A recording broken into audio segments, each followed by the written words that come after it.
బంగారం వ్యాపారుల బలహీనత దొంగలకి వరమవుతుంది. ఏంటంటే వ్యాపారులు బల్క్‌గా తీసుకొచ్చేటటువంటి వాళ్ళు బహిరంగంగా తీసుకొస్తే వాళ్ళు దొంగలు అటాక్ చేస్తారన్నట్టు ఉద్దేశంతో సామాన్యుల్లాగానే చేస్తుంటారు.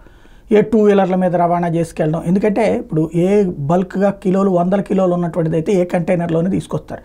2 కిలోలు 3 కిలోలు 5 కిలోలు ఉన్నటువంటి వాటికి కనుక అందరికి కనబడేట్టు తీసుకెళ్తే సమస్య అని చెప్పేసి నార్మల్ జనాల్లాగా టూ వీలర్ల మీద ఇట్లాంటివి ట్రాన్స్పోర్ట్ చేస్తుంటారు. ఇంటర్ స్టేట్లు ఎస్పెషల్లీ ఒరిస్సా, ఆంధ్రప్రదేశ్, తమిళనాడు, ఆంధ్రప్రదేశ్, తెలంగాణ, ఆంధ్రప్రదేశ్, ఛత్తీస్గఢ్, ఆంధ్రప్రదేశ్ ఇట్లాంటి సందర్భంలో ఆ నిర్ణయాలు జరుగుతూ ఉంటాయి.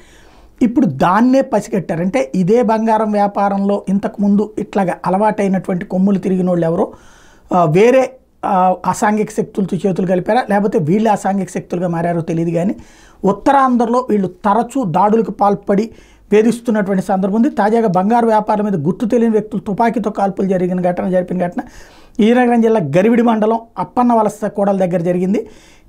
అక్కడ రాత్రి 11 గంటల టైంలో విజయనగరం నుంచి రాజ్యం దగ్గరికి ద్విచక్ర వాహనం మీద వెళ్తుంటే చీపురుపల్లి రాజ్యం ప్రధాన రహదారిలో గరివిడి మండలం అప్పన్న వలస కోడల దగ్గరకు వచ్చేసరికి గుర్తులేని 2 వ్యక్తులు వాహనాన్ని అడిగించి దాడి చేశారు. తుపాకీ తీసి కాల్పులు జరిపారు. ఈ క్రమంలో వర్తకులు తమ దగ్గర ఉన్న బంగారం సమీపంలో ఉన్న తుప్పల్లోకి విసిరేశారు.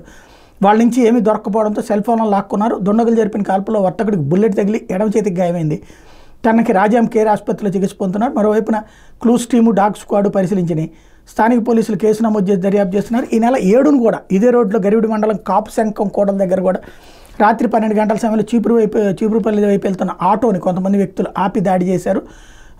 ఇట్లాంటి పరిస్థితులు ఆ రూట్లో జరుగుతున్నాయి.